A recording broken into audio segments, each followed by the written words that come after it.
Ladies and gentlemen, welcome to Chronicles of Hollywood History, past, present, and future. Welcome. And here now, Corey Gomez.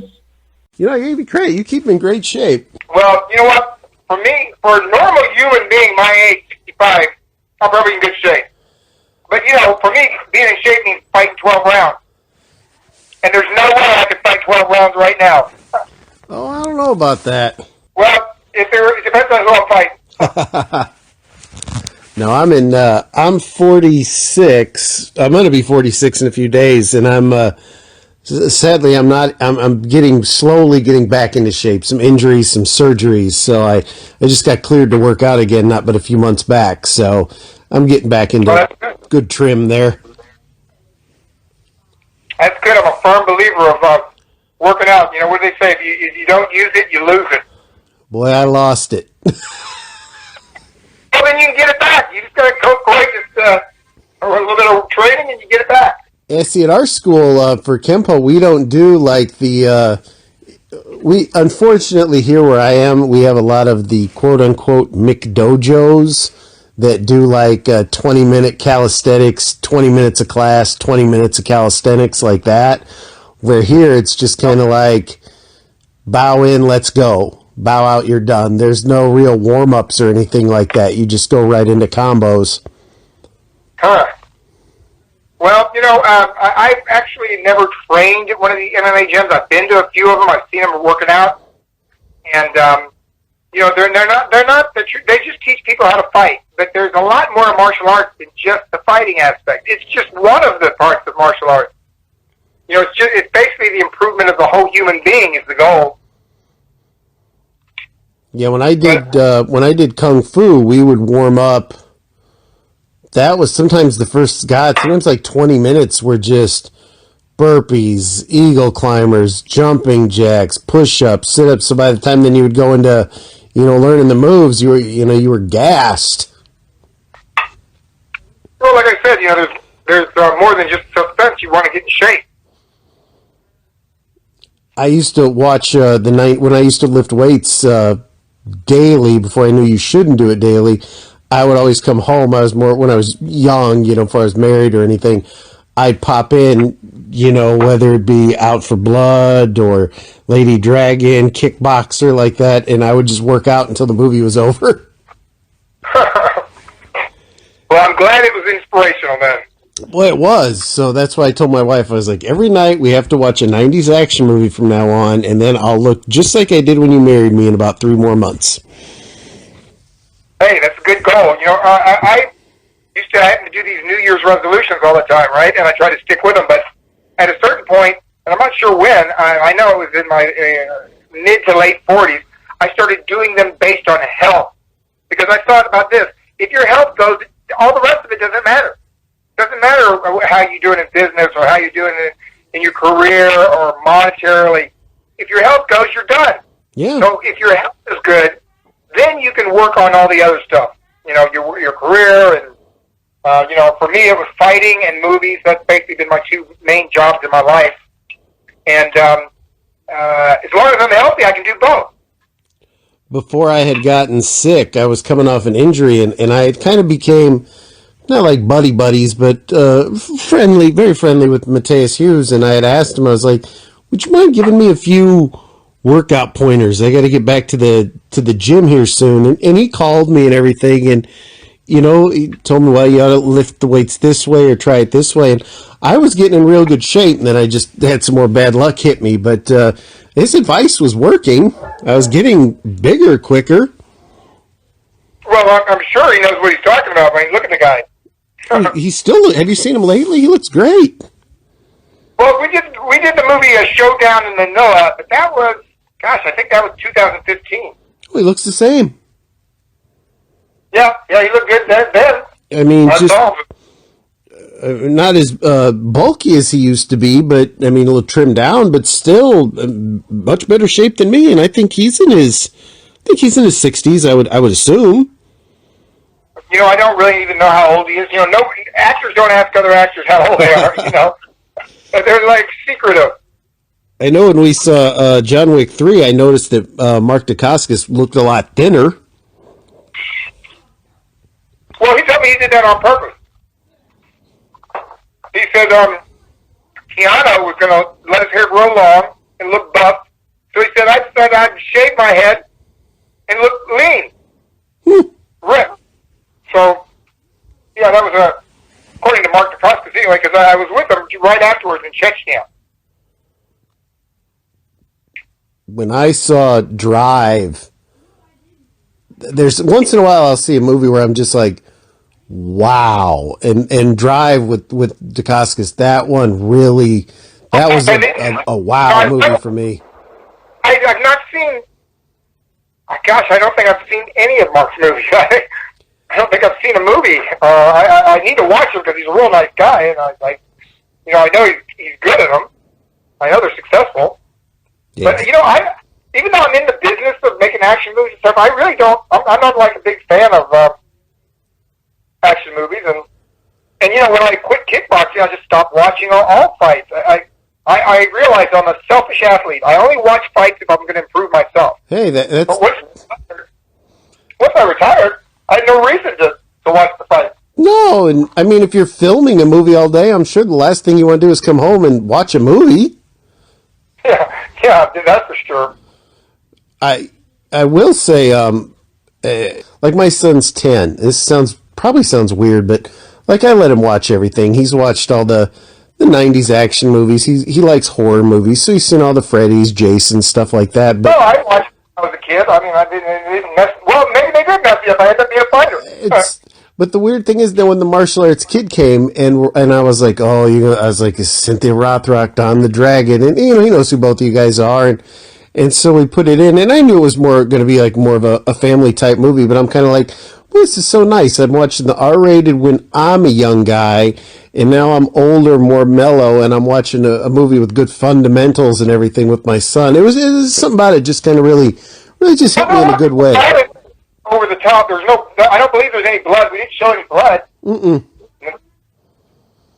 Now I watched Cynthia's other family movie where she played Santa Claus's wife. That was. I never saw that. Yeah, I didn't know what it was first. It's like, all right, Cynthia Rothrock. Oh, Gary Daniels. Oh, it's going to be Santa Claus fighting people.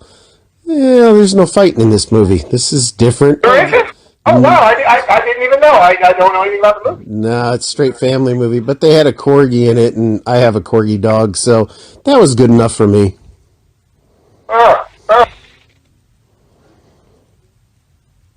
Weird how things progress as you get older. If we're lucky enough to get older, because not all my friends, and this is what my granddad taught me when he was 91 when he passed away, but he said the bad part about getting older is watching all your friends and family die. Yeah. I'm happy to get older because a lot of my friends didn't make it to 65. And you have kids, right? Yep, I've got for my first marriage, he's 31, Jonathan, and then I've got a son that's 20 and a daughter that's 18. Okay. I usually offer, a lot of companies I work for other than film companies are toy companies. So it's like if someone's, kind enough to give me an interview, I always say, if you have a kid, I can sure get you some toys or statues or that, but it sounds like your kids are a little older. Yeah, I'm a little too old for toys anymore, but that's nice for anyway. If I had young kids, that'd be great. If you ever need any movies, let me know. I have contracts with a lot of movie companies, so.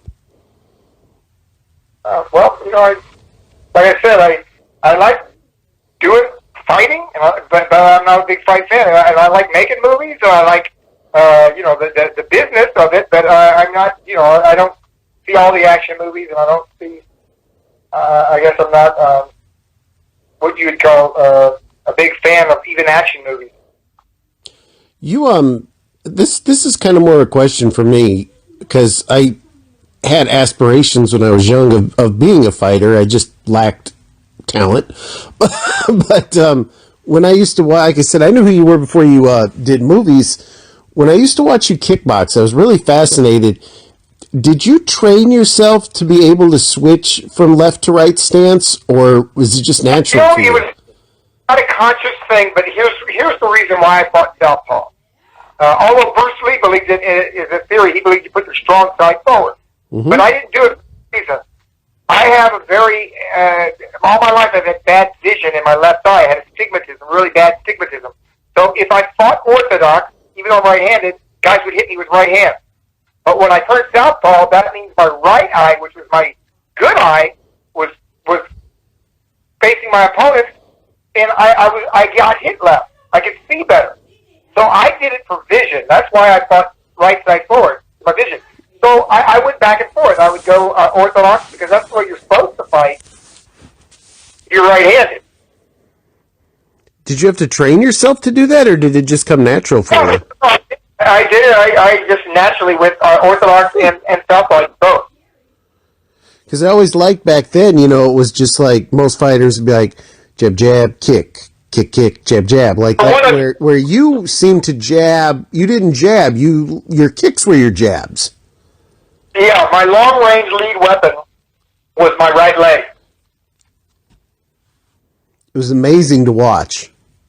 Well, thank you, but it was probably what separated me from the other fighters was my right leg, and I used it like Bill. I do multiple kicks, and I had a good straight left. That was my best punch with my straight left.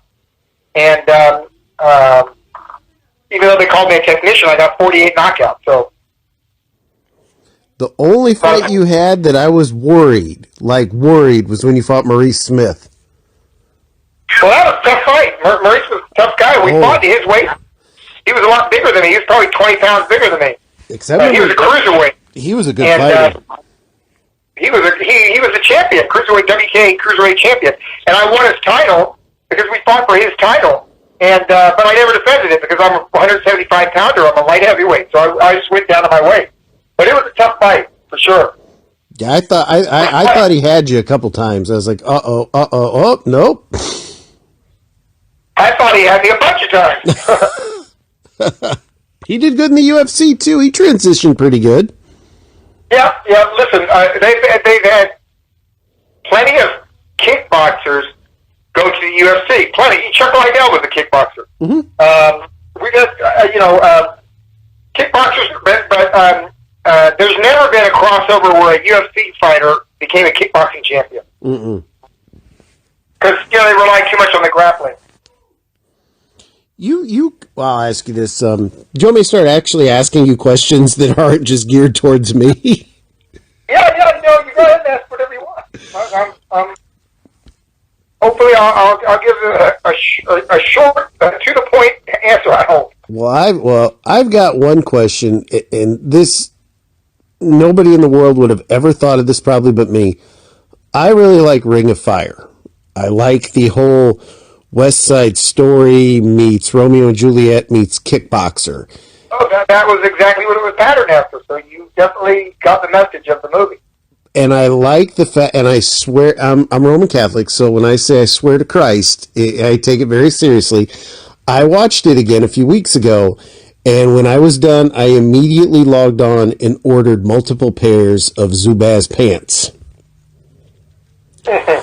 And I just want to know, because it's just something I suspect, like when you're in the gym and then the school dance and then like your house and I cannot remember the actress's name, beautiful girl, your future wife's in the movies, that is, house. Is that like the same house for both of you and the same building for the school and the gym?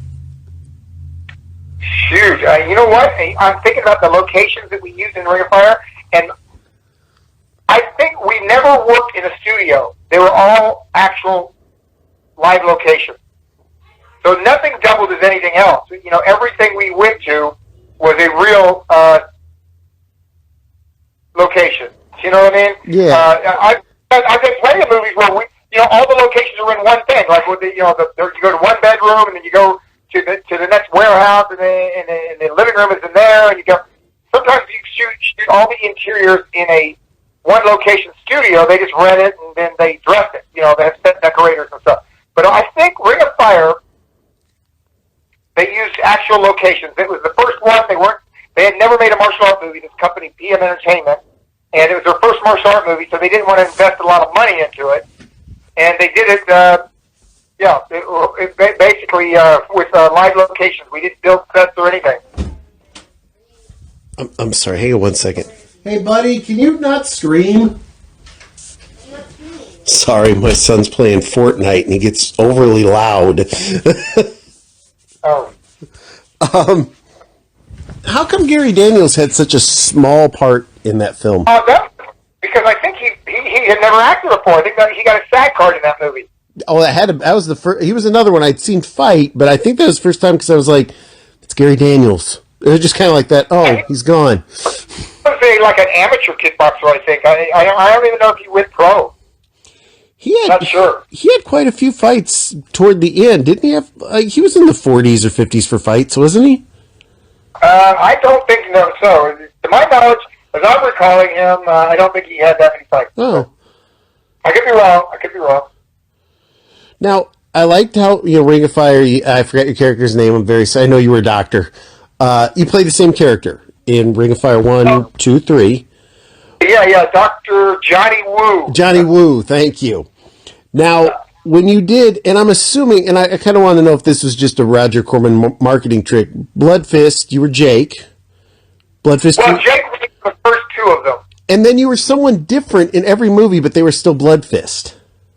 Yes, here I asked Roger what Bloodfist meant, and he said it means Don Wilson is in it, and there's martial art action. Okay. So it didn't mean we're following the same storyline. I guess Jake Ray, Bloodfist 3, Jake Ray would have had to go to prison. Yeah, well, he killed a lot of people.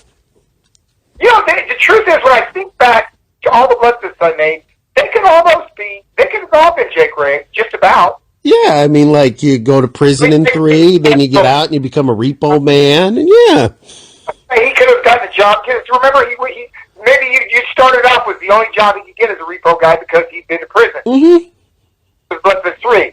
And then after the repo thing, he somehow gets sucked into that. Where Human Target was, I'm trying to think. Human Target was a complicated script. Actually, my character was the bad guy. He was an arms dealer who gets shot in the head, and he forgets that he's a bad guy. Yeah. And he thinks he's a good guy.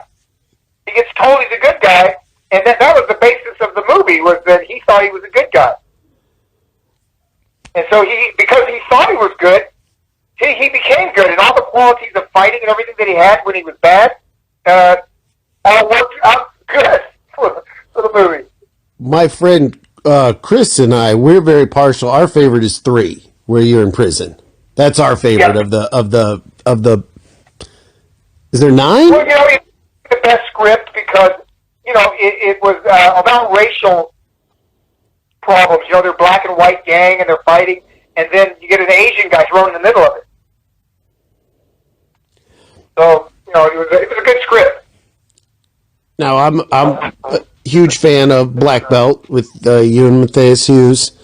Why didn't you do Black Belt 2? You know what? I was not offered Black Belt 2. Oh. Nobody said an offer to me. I've never seen it, but I didn't do the last Bloodfist because I didn't like the script. And so there was a Bloodfist 9, but it was starring Matt Mullins. The reason I didn't like the script was this. It was about a guy whose brother gets killed, and he ends up getting revenge, and it's his brother's trainer. Now, I told Roger Corman when I read it, I said, Roger, I already did this movie. And he said, yes, but Don, it's Bloodfist 2050. This time it takes place in the future. And I said, Roger, I feel like I'd be ripping off my fans if I did the exact same basic storyline. He said, well, we're going to make it with another actor. I said, Roger, it's fine to do it. That's called a remake. Then you should do that with other actors. Yeah. But actors shouldn't remake their own movies. No. He did that. Especially. Well, that's what he wanted. I think he basically didn't want to pay for another script. And he just had his rewritten. He had Bloodfist rewritten. And instead of being in, we shot it in 1988. So this one was Bloodfist 2050. So that's why you didn't see me in the last Bloodfist. I noticed that seemed to be kind of a trend for a while in films like that. Like Michael Dudikoff was not American Ninja 3. Dale Apollo was not American Kickboxer 2. You know, I noticed it always kind of changed. Because usually what happens is this. The stars outprice themselves. That's basically what happens. Like maybe Van Damme wanted $6 million or something to do Kickboxer 2 or 3. And that's usually what happens. But I wouldn't have done that to Roger. You know, I didn't ever do that. I mean, I did get pay increases every movie, but I wasn't trying to skewer him, you know what I mean? Yeah. When your movies without Roger, I probably wouldn't have had a career. And you deserve a raise. I mean, your movies were profitable. Real profitable, to tell you the truth. Roger's probably his most profitable movies were mine. And then PM Entertainment, did you have like a contract with them, or were they just the ones that were putting out your stuff? No, I did multiple pictures with them. I did one movie with them, then I signed a 2-picture deal, then I think a 3-picture deal, and then end up total I did 6 movies with PM. They made a lot of great movies. Well, I liked the Cybertrucker, the first one, Cybertrucker 1. Cybertrucker 2 I didn't like. But Cybertrucker 1 I liked, and I liked Ring of Fire 3. I like Ring of Fire 3. I really like that one. And a lot of people like Ring of Fire, believe it or not. It's a very low-budget movie, and it's like you said, it's like Romeo and Juliet or West Side Story, but that's a good story. You know, 2 people that are in love and their families are fighting each other. Well, that's basically Romeo and Juliet, right? I mean, you know, they're in love and they're fighting. I loved Ring of Fire too. You go into the underground city of criminals and fight to the death. Well, that was patterned after a movie called Warrior. Yeah, great movie. Yeah, where you have to fight through one gang after another. I mean, they took that kind of format for Ring of Fire 2. You know, I remember. I'm sorry. It was a weird concept to have an underground city. But see, we do have an underground city. It's called homeless people. There's about 300,000 or 400,000 of them in L.A. Yeah. And nobody sees them. They don't actually live underground. But in a way, you know, they're all off sideways. There's living under the turnpikes and the freeways and, you know, living on sidewalks. And, yeah, we have homeless people that are somewhat like another underground city like that. Well, I remember, and then the big trend too, like when you did Bloodfist, I remember then for a while everything was the fight to the death, the arena of death. That was a really big caveat. Actually, Bloodsport started it. You know, Van Damme did Bloodsport, and then I did Bloodfist, and then I did Ring of Fire, and then people did like Kickboxer, and then there were, you know, there was just a lot of those, what I call them, even Best the Best. Mm-hmm. There were martial artists fighting in rings. Mm-hmm. There were a lot of those kind of movies. No Retreat, No Surrender. Remember those? You know, 3 movies that had nothing to do with each other. That first one was pretty hokey, though. The first No Retreat, No Surrender, Van Damme was the bad guy. Yeah, he was a Russian, Ivan. Oh yeah, right. And the ghost of Bruce Lee trained that kid to beat him. Right. Yeah, those were different. I believe I have the first one on Laserdisc, actually.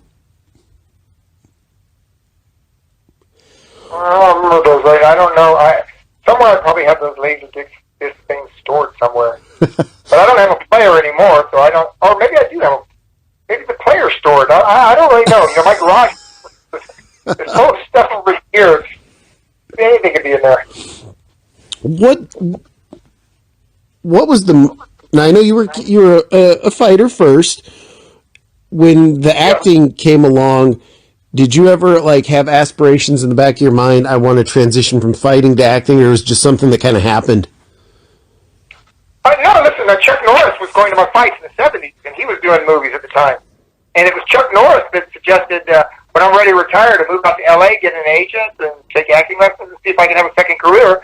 Because Chuck was telling me, because he's the only other guy that was famous as a fighter before he ever did movies, he said it turned out to be a good second career for him. Because at the time he was working for a company called Cannon Film.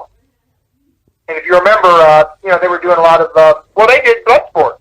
Mm-hmm. Van Damme's movies. A lot of martial art movies. And so I moved to L.A. in '85 because I retired 3 times now as a kickboxer because I retired in '84, moved out there in '85, and started trying to do the acting thing. You know, I took acting lessons, got an agent. They sent my headshots out. I was auditioning, and basically not getting very much. I was getting bad guy roles. I was on General Hospital as a bad guy, and you know, I just got the audition in 1988. I got a message on my answering machine to come audition for Roger Corman, and I didn't know who he was, but I did want to audition for the movie. So I came in, and when they saw me, they said, "Oh, Mr. Wilson, we're sorry. We didn't realize you were Asian. This is for a Caucasian lead." But he said, "Come on in and read, and maybe you could be a bad guy." So I read for him, and the casting director said, "I'll be right back." And he leaves the room. He said, "Roger Corman wants to meet you." So I go out of the casting office into Roger Corman's office, and he said, "Don, tell me about yourself." So I told him that I was a kickboxing champion from Florida, and I retired, and I moved out to L.A. and become an actor. And he said, "Would you read it for me?" So I said, "Yeah." So I'm the casting director, and I read, and I got maybe I got 4 lines out, and he said, "Stop. I've seen enough." And now that I've been in the business for 30 years, usually that's the kiss of death. If they stop you in the middle of your audition and they say that's enough, that means they want you to don't hit your ass on the way out. But he had already made his mind up. He saw, I tell people, they said, "Well, Don, how did you do such a good job acting?" I said, "I'll tell you how." I said, "It's the only scene I could do in 1988 with any conviction. It was a scene where you find out that your trainer killed your brother. Because I have one brother, and he was my martial arts instructor. He was my manager when I kickboxing. We're very close, an older brother. And I just did the first lesson you learn as an actor. If you don't know how to play something, you know, you don't know how your character is going to feel about something, you do a what if. And the what if was, what if this guy I'm looking at killed my brother?" And I must have got into, I don't know, I got in the zone, Corey, because I told, after Roger Corman saw me do that one scene, he said, "You're going to star in this movie." That was it. You know, and I was lucky. I was lucky because every other audition I had done before that was nothing I could relate to, and I probably did a horrible job in all of them. But that one, I did a good job. see, the reason I liked all these, you know, I hate to say straight to video because I know some of them had a lot of theatrical play in cities. That's not where I live, but You know, Bloodfist was one of the top 100 independent films of all time when it was released. So it was theatrically released in the U.S. But, you know, once Roger saw that they could make money just for direct-to-video, there's no reason to put them in the theaters. I liked all these, like with you and Billy Blanks, Gary Daniels, Cynthia Rothrock. I think, like, some people would be like, "Oh, what are you talking? You want to see a kung fu movie? You got to go see Universal Soldier, Kickboxer, Marked for Death." And I was like, no, see, I like these films because I'm not watching actors do martial arts. I'm watching martial artists. I can tell I know what I'm watching. And to me, this is what I want to see. I want to see authentic fighting in my films. And that's what all those movies from Canon and PM, I can't think of the other company. The ones Jalal Merhai did, you know, that was authentic action, and that's what I liked. I missed those days. They were working with high caliber martial artists rather than actors and stunt people, and it worked. Yeah. You know, for the budgets of the movies, they were good entertainment. You know, they made a lot of money for the producers back in the 80s and 90s. I'm going to ask you a question. Probably, I'm going to bet maybe, well, I don't know. You've done a lot of interviews. Maybe someone's asked you this. I'm assuming you saw the Karate Kid, you know, many, many years ago. Yep. When I saw it, I was a little kid, but at the time I was doing judo. And I was like, you know, this movie's about as fake as can be. And people would get mad at me. As a martial artist, what do you think of that film? Well, the martial arts is fake. You can't start off as a white belt and then win a black belt as a black belt tournament, your very first tournament. That's not going to happen. Nope. Guy studies from an old Japanese guy in his garage, and his first competition, he wins first place as a black belt. That's not going to happen. So it was a movie. You know, I looked at it that way. I looked at it as a movie. I enjoyed it. But as a realistic story, it's completely bogus. Because if you think about it, Ralph Macchio was in school, so he probably only got to train on the weekends, and it was only for like 2 months. And yeah, he's able to beat like a black belt. The black belt Army wins the tournament. His first tournament he's ever done. Yeah. That doesn't happen. No, and the martial arts sequences they just weren't very good. I know William Zabka when he did He's actually studied martial arts, and he actually trains, and he busts his ass, and he does his own fight scenes and things. But Ralph Macchio, he was no athlete. That he didn't. If you watch The Karate Kid, it's the story and the acting performance. It's not the fight scene. It made it popular. And the sad thing is, and what I've always got is, I don't think in real life, let's say those are real teachers, those are their students, whereas Pat Morita's dojo, I thought, would have had a good chance because they were so calm. A kid ain't going to win from training for a few months, whereas the Cobra Kais were so aggressive, they would have probably made too many mistakes in a 3-point tournament. Yeah, maybe, but Pat Morita didn't even have a school. No. Remember, he was an old drunk guy that was in mourning because his wife died or something, and he was, he just started teaching Ralph Macchio on the side in a garage or something. He's making him do his housework. Yeah. He had nobody to even spar. Nope. And then he comes out and he wins the black belt tournament. I mean, well, that's why they call it a movie. They call it a movie. That's, it's not real life. What was your favorite movie you did? Oh, gosh. Well, the favorite can be many different things. Probably one of my best movies was Red Sun Rising.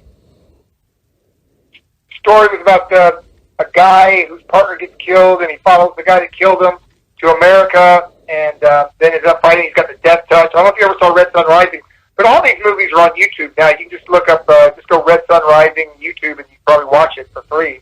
They're all on YouTube. Oh, but, I buy all my movies. Well, Red Sun Rising is probably the better one. Good script, good actors. Michael Ironside and Mako, rest in peace, Mako. He played my uncle in it, and he does a great job. And he was a great guy to work with, by the way. Oh, he's a great actor. Was a great actor. And a good person. I mean, just friendly and helpful. Was he a martial artist? Not that I know of. Okay. Although he did beat up Bruce Lee pretty good in an episode of The Green Hornet. Oh, I never saw that one. Yeah, I can't remember the exact name of the episode. Bruce Lee and I both fought the same superhero as actors. Bruce Lee fought Robin in the TV show Green Hornet, and I fought Robin in the movie Batman Forever. Mm-hmm. Yeah. Now, what are the odds of that? We both fight a comic book character, and then we both fight the same one. That's pretty strange. But I've got another thing that's even more strange. It's so bizarre, probably should be in a book or something. Bruce Lee, when he got popular enough, he started his own film company. He named it Concord. Concord. Concord was the name of Bruce Lee's company. The first company that starred me in a movie was Roger Corman's company, and his was named Concord. Cord with an E at the end. What are the odds of that? That's pretty million to one. Yeah, billions to one, because Concord, there's no other company's named. Bruce Lee named it Concord with Cord, and Corman named his company Concord with an E at the end of it. That's pretty strange. Very. Yeah. Now, Bruce's favorite TV show, him and his wife Linda, this is in their book, they watched every day was General Hospital. They'd rush home from college to watch General Hospital. And the first job I got in L.A. was on General Hospital. I worked on it for 3 months. just a coincidence. You know, one of the many coincidences of me and Bruce Lee. He was called a little dragon, and I'm called the dragon. You know. Now, Technique is a sidekick. His favorite technique was a sidekick. I am the one guy, probably the only guy, even my sensei gets a little, I think, annoyed. I believe that Chuck Norris is a better martial artist than Bruce Lee. Am I insane to think that? Well, I'll say this. Chuck went up against all the top martial artists in the world of his day, and he beat them. Joe Louis, Skipper Mullins, Fred Red, all the guys that were, they all said, because I talked to them, that overall the best fighter was Chuck, and the thing that made Chuck stand out was he would win one tournament with a back fist, the next tournament he'd win with a reverse punch, the next tournament he'd win with a front kick, the next one he'd win with a roundhouse. In other words, he was a jack of all techniques, but he perfected them all. He was great at it. He could win the tournament with those techniques. He didn't just throw them. He was great. So Chuck stood out as a fighter. Now, Bruce Lee, while he looked great in the movies, and his philosophy of fighting is great, never went up against anybody with a name to compete. So he didn't prove himself. You know, it's like Stallone looks like a great boxer in Rocky, but do you think he could beat Tyson? No. But he looks like it on movies. Yeah. Well, Bruce Lee looks like he can fight in the movie, but we don't know if he could actually fight because he never fought. That's what I always went by. It was like, here's a guy that's beating everybody. Here's a guy that's beating everybody in a movie. Yeah, and that's not no cut against Bruce Lee. No, you know, no. I'm a big Bruce Lee fan. I believe in his philosophy, and I believe if he wanted to be a fighter, he could have been a great fighter. But he never became a great fighter because he never did it. Chuck, we know, was a great fighter because he did compete. I like Chuck. Yeah, he's a great guy. I like what he stands for. I like what he, his values, what he preaches. He's he's what you call, even if you're not a martial artist, that's the true definition of a role model. Sure, yeah, in every way, he's a great guy. Now you got to work Chuck with. Norris. Oh, I'm sorry. I apologize. I didn't mean to interrupt you. No, big Chuck Norris fan. I just wanted to. You got to work with one of the most beautiful women in the world. A woman who made me want to learn hook swords and made me get slashed up by trying to do tricks with them. Cynthia Rothrock. Yeah, we've been good friends for years. We had the same agent. Now, you didn't do. I know you did more. You only did a few movies with her, didn't you? Like, and it was more recent years. You didn't do it back in like the 90s. You guys didn't do a lot back then together, did you? I'll tell you why. I used to get $220,000 a film, and she used to get the same. So to have us in your movie, you spend $500,000. You haven't even turned the cameras on. Oh yeah. Yeah, and all the stars were getting that kind of money, and that's small. I think Olivier Gruner was getting $400,000 a movie. You know, he did movies like The Nemesis. Mm-hmm. I don't know if you. But I like Olivier Gruner's movies. You know, he's a good actor, and he did some really fun movies. But, yeah, the reason why was just pure money. You know, people couldn't afford both of us in a movie. But today, with the videos gone and all, we're much more reasonable, and now they can hire us, and we can both be in the same movie together. You know, the movie industry is a roller coaster ride. It goes up and down in all different directions. And, yeah, I'm happy for every dime I've made in the business. You know, it's all gravy. You know. There was a rumor going around when Stallone hit with the Expendables, great movie, that there was going to be like the quote-unquote B Expendables, where it was going to be you and Cynthia and Lorenzo. Yeah. Was that true, or was that just some nonsense? A good script, and it didn't work out. You know, we were going to make it several times, but either the money didn't come through or the money was too low. And so we haven't made it. But, yeah, there was a movie called The B-Team, which was kind of a comedy. But there's another script called Blood Raid, which is a vampire movie, where all the B-movie guys, we'd all be fighting vampires. So, yeah, there's a couple of scripts floating around, so it may still happen. I hope it does, because I like the script, and I would love to do a movie like that. You know, it's kind of like the Magnificent Seven, but it's all the B-movie guys. Me, Richard Norton, Cynthia, Olivia Gruner, Matthias, all the guys from the B-movies, all in one movie. What do we need to do to get this, to make it happen? Well, you know what? I've been trying to. I've had two people put the money up. They were putting the money up, and then things happened out of my control. Nothing to do with our project, and then they had problems, and they didn't fund the movie. So, believe me, it's like it always is. It's all about the money. When the money's there, that movie will get made. What about and I'm sure that, you know, my feeling is it's going to be a big success. What about a Kickstarter? Well, I didn't even think about that. But I bet people would kick in for that. Oh my God, yes. It sounds amazing. Well, here's the basic plot of Blood Raid is I am a retired cop, and I teach at the police academy, me and my other SWAT unit retired guys. And my daughter wants to be on the SWAT unit, my estranged daughter. And so there's a drill going, there's a fake scenario where the warehouse and the cadets go in there to get us, and then with paint guns, you know, we shoot all the cadets, and they all loot, and they all flunk. So it starts off like that, and we all go to the police station, and then there's an alarm goes off, and all the cops are pulled away because there's a terrorist attack downtown L.A.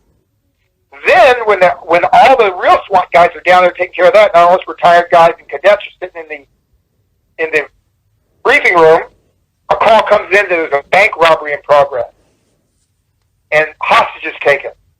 And the real SWAT unit's not going to get pulled off this terrorist attack, so we load up and go to save these civilians from these bank robbers. Turns out there was no terrorist attack. It was faked just because these bank robbers knew that the SWAT unit wouldn't be able to get there in time. They didn't count on the fact that the old SWAT unit guys were in the office at the time with these cadets. And so we chase these bank robbers into a building. When we get in the building, the whole movie changes because inside that building is a den of vampires. And it's like the movie Dust to Dawn, if you ever saw that one. Oh, yeah. Well, you wrote a script that's like a regular movie about bank robbers trying to run away from the cops and going to Mexico to get beat, to escape. And then all of a sudden at midnight, the whole nightclub turns into vampires. Mm-hmm. Well, that's the movie. We chase these bank robbers into a building downtown L.A., and inside that building are a bunch of vampires sleeping. And they get woke up, and they know that the cops are in there, and they got to kill them all. They can't let anybody get out of the building, and they're afraid they're going to get killed, right? Which is what happened. And so then the cops and the bank robbers join forces to fight the vampires. So the cops and the bank robbers are going to be B-movie stars. Of course, the vampires will be stunt guys with makeup on and all that. But it all takes place in one building. And the big action sequence with the cops and the bank robbers, when they join forces, it's all inside that one building. It all happens at one time, just like the movie Dust to Dawn. You know, they have one big action sequence in the bar, and it all happens at once. So it's kind of patterned after an old Indonesian movie called not Blood Raid, it's called The Raid. Great movie. Yeah, well, you know how all the action takes place in one building? Mm-hmm. Well, that's what this is. All the action takes place in one building. So in that regard, it's like The Raid. Or like Die Hard. Remember Die Hard? That was old Bruce Willis. Oh, yeah. Well, all the action takes place in one building. Right? They don't go outside that building. There's no shootouts, car chase scenes, or anything. It's all in that one building. And then this is the same way. And that movie would be all of the movie guys. You'll see us all. We'll be cops and we'll be bank robbers. And maybe one of them will be the vampire. Maybe the lead vampire or something. We'll use some B-movie guy. We got to make this happen. Yeah, the script is pretty good, and everybody thinks it's very commercial because the trailer is going to have all us B-movie guys. It'd be like Expendables fighting vampires, but we'll also get the horror audience. Actually, the script was written when Twilight first came out, so that was a few years ago, right? That was a while back. Yeah, that was a while ago. Well, it revived the whole genre of vampire movies. It was a big hit. You remember the first Twilight? Oh. And it was young kids. It was like teenagers. Yeah, I remember it.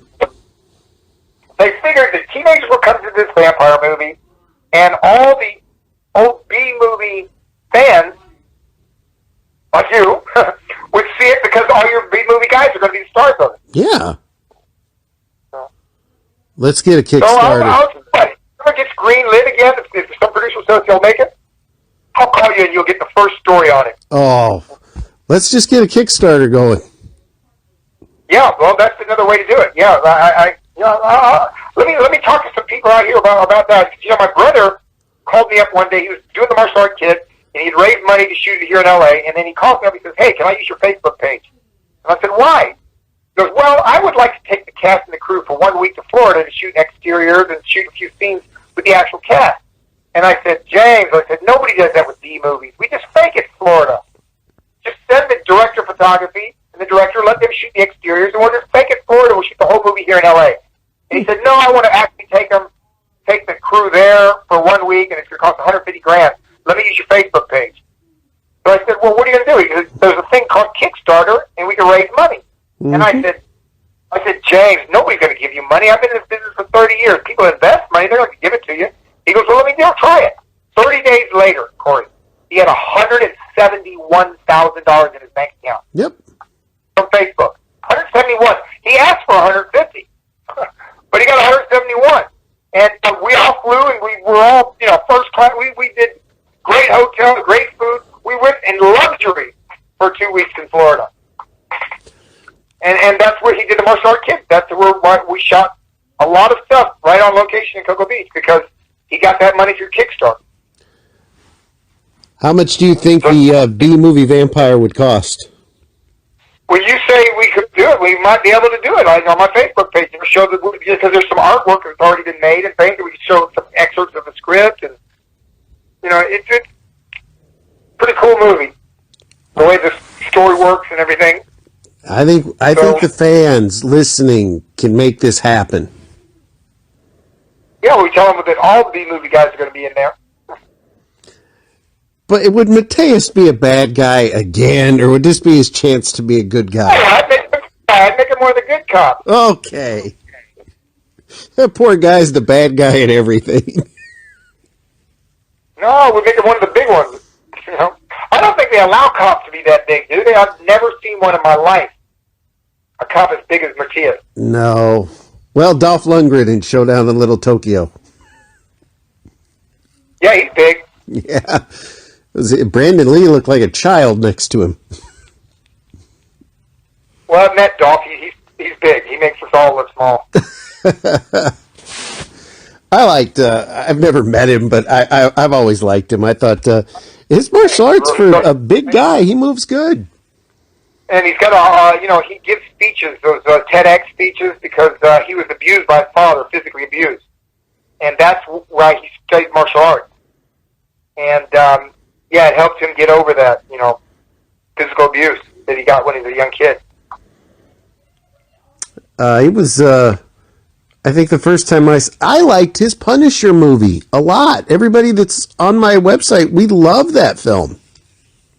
Yeah, I vaguely remember it. I don't, that was a long time ago, and I'm not even sure I saw Punisher. I need to mail you a box of movies.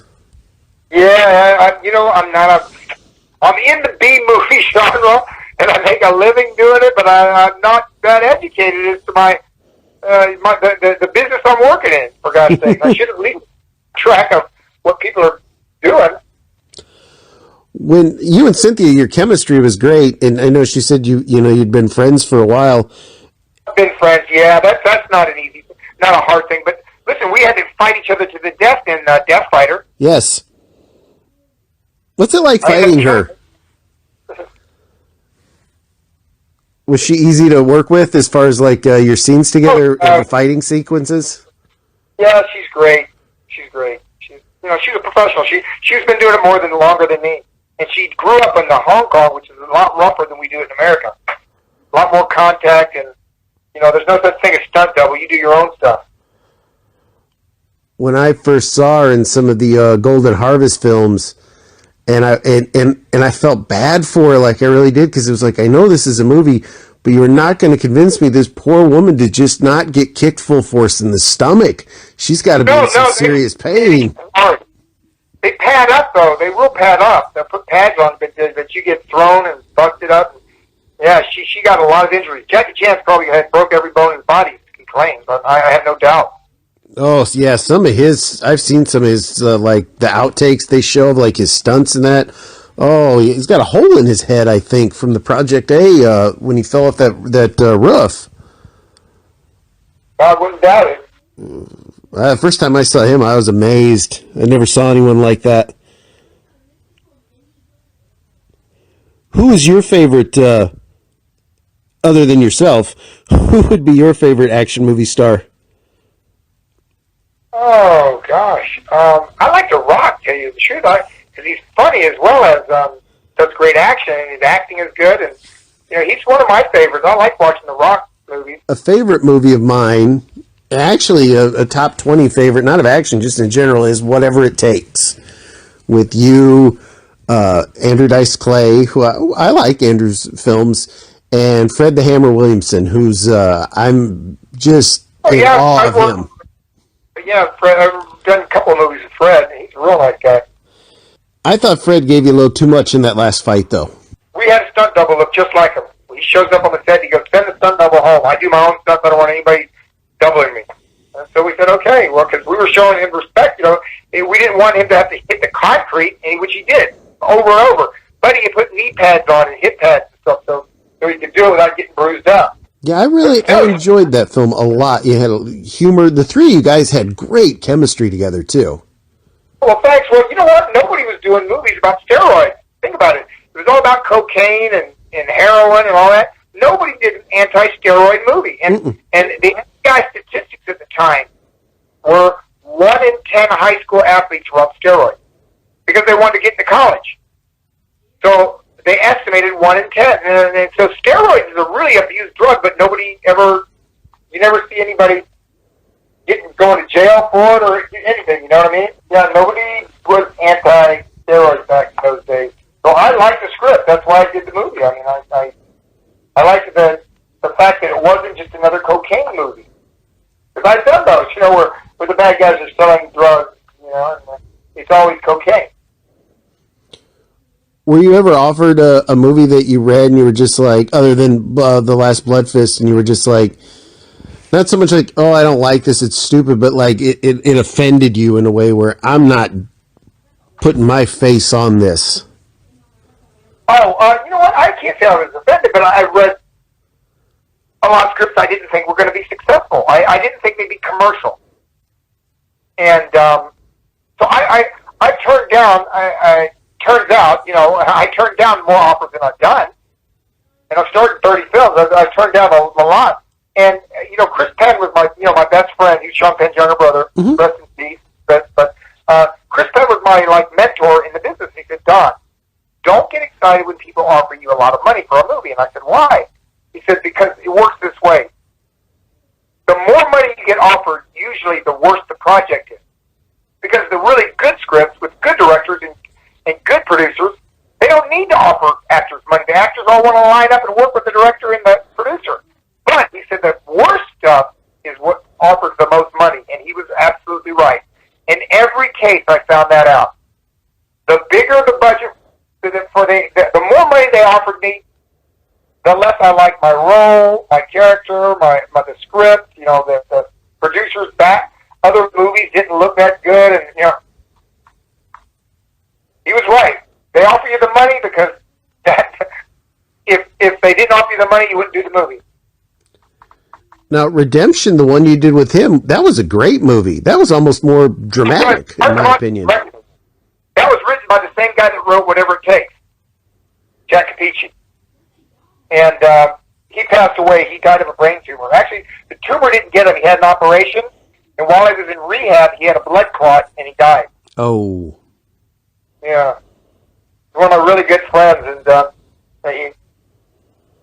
he died of a blood clot. Yeah, I remember after my surgery, they would come in every couple hours, and they'd give me a shot in the arm, and I was like on morphine, so I don't remember the shot, but I was like, what are you doing? And they're like, well, it's so you don't get a blood clot and die. It was like, oh, makes sense. Listen, he was in the hospital doing rehab and died, so that it's dangerous. Those blood clots always save people. I guess, they could be in a bad spot, or they don't get to you fast enough, or I don't really know why he died, but yeah, he wrote Redemption and Whatever It Takes, 2 movies I really like. Yeah, I liked Redemption was very good. Like I said, almost more dramatic to me. Well, look, what superhero do you know that has, not superhero, but like hero in movies that has money trouble? I mean, usually they don't, but this guy, he needed money because he was going to lose the house he was bidding on. He wanted to buy a house so his son could spend the summer with him. Action movies in general. We have nowadays superhero movies, which I consider superhero. I don't consider action. Now, of course, you've got the Fast and the Furious, which basically superheroes in cars. You've John Wick, but, that's pretty new. Why did... Yeah, you got the Equalizer with Denzel. Why do you think all the action movies just kind of went away? You got Jack Reacher. Do you miss the days? Do you miss the days though of like, here's the new Stallone, the new Schwarzenegger, here comes the new Don the Dragon, here comes the new Cynthia Rothrock? Why do you think they kind of slowly? Well, there's not new ones popping up. We're talking about Denzel starring in action movies. Talking about Liam Neeson, and kind of an old actor, been around forever, starring in action movies. Keanu Reeves, he's not a young guy, who just popped into the scene. He's been around for a long time. So what's changed is the fact that they're not a whole list of brand new 20-something guys. It's these older actors who are now doing action. Then there's still some real old guys still doing action. I mean, we're talking about guys like Harrison Ford and Bruce Willis and Stallone, Schwarzenegger, these guys are not 20-something, right? I mean, no, there's just no. Right, I'm 65 and they're older than me. They're in their 70s. It seems like we don't have when we think of the young guys, I can think of Scott Adkins. And he's one of the few that Michael Jai White is still fairly young. He's young. I think of him as a young guy. I got him a SAG card, Michael. Oh, he's a great martial artist. Yeah, I knew him as a martial artist before I met him as an actor. To see a guy with that size that can just move. So tall and thin. And then he did the Tyson movie, put all the weight on, and then he's kept it ever since then. Did you happen to see his Blood and Bone movie? I might have seen it, but we're talking about, I think that was in the 90s, wasn't it? No, 2000 somethings. But I saw some of it. Like I said, I don't watch a lot of the other movies, but Michael was in Bloodfist 3. He opened it up with a guy named Marcus Aurelius. They were robbing some bad guy's safe or something, and he ends up getting shot and killed. So, and that was, I don't remember what year Ring of Fire 3 was, but mid to late 90s, I think. Yeah, it was around there. I think you're right. I think it's around there. I just was impressed that a guy who's clearly over 200 pounds is doing jumping split kicks. It's just like, wow, this guy is agile. Very good athlete. And a real talented actor. Yeah, and he's directing movies now, and he's producing, and he's doing it all. Yeah, we're superhero fans. He had a nice little run on episodes of Arrow on TV and all. It was kind of cool. Well, he was the original Spawn. Yeah. And that was a superhero. Yep.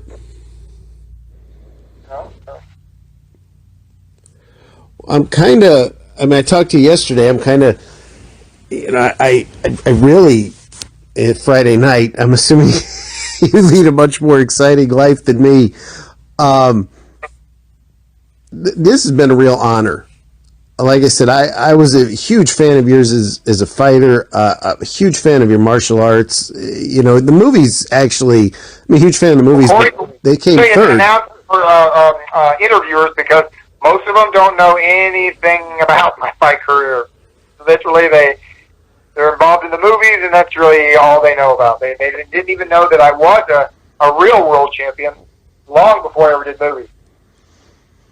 Yeah, and you did UFC commentary. Was it number 7? Yep. Was that your first?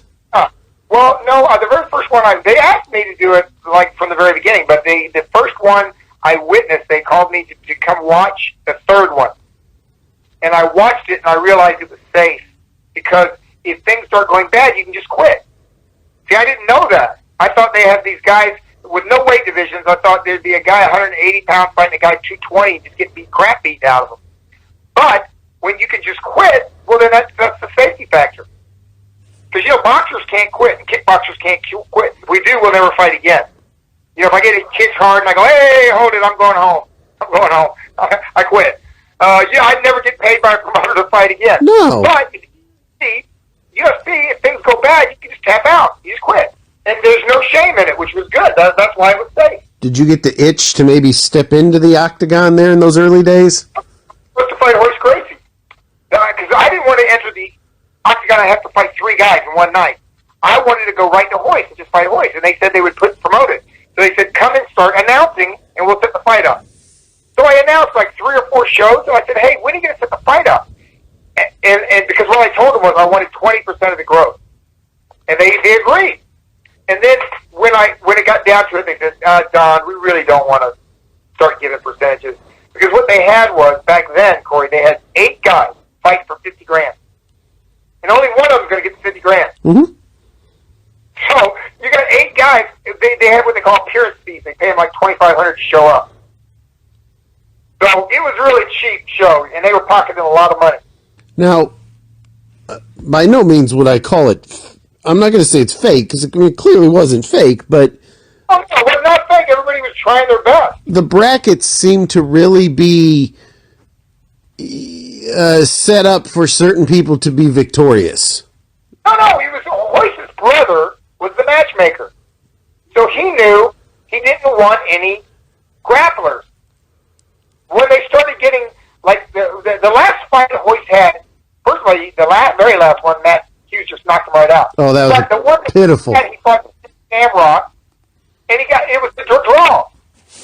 They just hooked up, and Shamrock was what they call a shoot fighter, which is slightly a cross between kickboxing and grappling.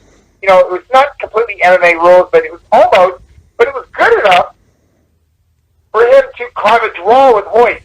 And so they saw the writing in the wall. They said, damn, these guys are learning how to grapple. We're losing our advantage, and Hoist knows nothing about kicking and punches, so we're going to, he's going to get beat.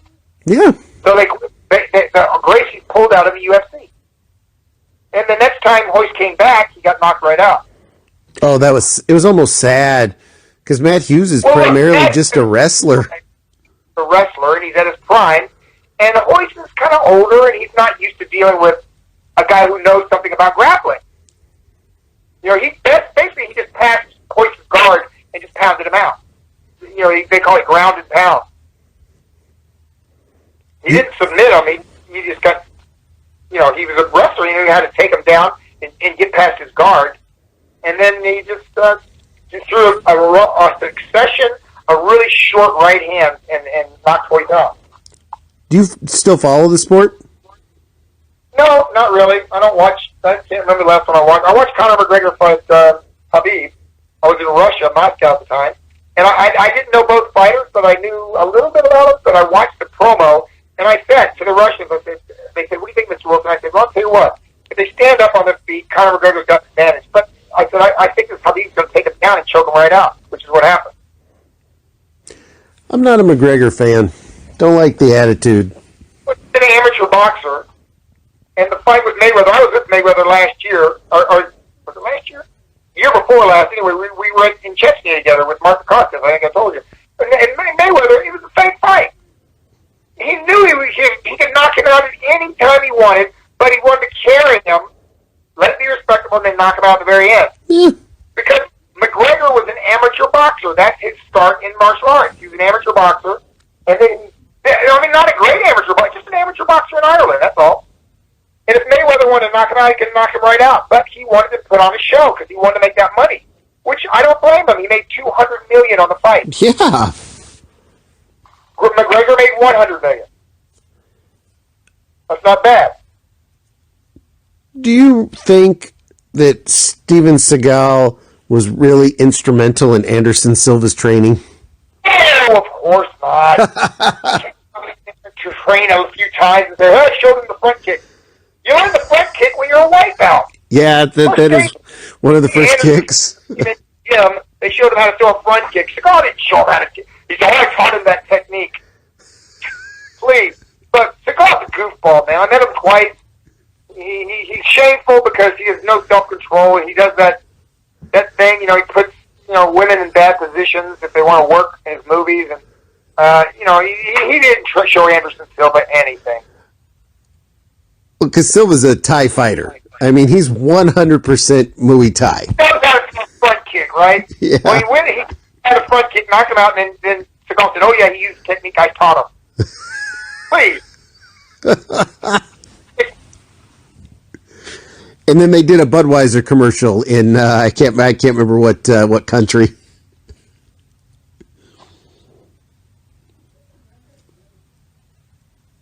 So they had a nice little run together. Who did it? Anderson and Seagal? Anderson and Seagal are in a Budweiser commercial, yeah. Look, Anderson's just being polite to Seagal, that's all. I remember that. I just remember he came down with him, and then, I taught him the kick to defeat. And Vitor Belfort was, he was testosterone up beyond belief, and he was very past his prime, fighting a guy who at the time was in his prime, pretty much unbeatable. Everybody's my fight prime was 1984. That's a few years ago. I had enough experience, and I had all the training. I was in great shape. I had been training for 10 straight years. 1984, and I retired. And I came back and I fought a few more, and I won, luckily. But it was not me in my prime. It was just me trying to pick up a few extra dollars. Well, you were. Like I said, the first time when I was watching you, I was sitting there, and like I said, all the kicks that you threw, I was like, is this guy ever going to throw a punch? And then bap bap. It was like, wow, he can punch, all right. No, I like finishing guys with my hands. I like to soften them up with my feet and finish them with my hands. That was if you say my basic strategy, that was it. Oh, and it was great. Your hook kick was just gorgeous. Any reason why you always fought in the pants as opposed to like tie shorts? No, it's just it's my time. Those were my days. That nobody wore tie shorts. Everybody wore karate. I still wanted to give respect to martial arts, so I wasn't going to be. I was a kung fu stylist, and if anything, I wore kung fu gi bottoms before in the ring. I think very beginning that's what I wore. I wore kung fu. But then they started making gi pants out of satin with elastic stuff bands and stuff, and they made them specifically for kickboxing. And I thought to myself, this is not a martial arts; it's just a sport. So I'm going to wear the sport outfit. And we wore pants. I'm not a Thai boxer. So if they chose to wear shorts, that's their thing. That's not mine. You didn't move I always think I like, too, that you didn't move like a standard kickboxer. You didn't, quote-unquote, stalk the guy. You had just very graceful the way you moved. You never stopped moving. You're very, very light on your feet. You were never just walking forward. Moving target is harder to hit than a stationary one, so I like moving. It's just part of my defense. But that didn't mean I didn't want to. I wouldn't use power. I did knock out 48 guys, so I must have throwing some power shots there. And 6 of the knockouts I got were my feet. That's 6 kick knockouts. But yeah, you had a hell of a hook. Yeah, I started off. When you fight for 28 years, you have specific techniques that you like, but they don't stay the whole 28 years. You switch things. I used to knock guys out with left hooks. and I used to use my roundhouse kick to score points with my. But then I got to where the side kick was my counter thing. I hit to the body with the side kick, and my right hook ended up being what I knocked guys out with. You know, it was my left hook, then it went to be my right hand or my right hook. But I think the last thing I started getting down was my straight right. So I've gone through. When you fight 28 years, like I said, you go through different favorite techniques. That's not the same. It's not like it's a monolithic thing where you start off one way and that's the way you stay for the whole 28 years. You know, I changed my favorite techniques, and my style of fighting had changed and adjusted. And you ever get the itch to fight again? Every day.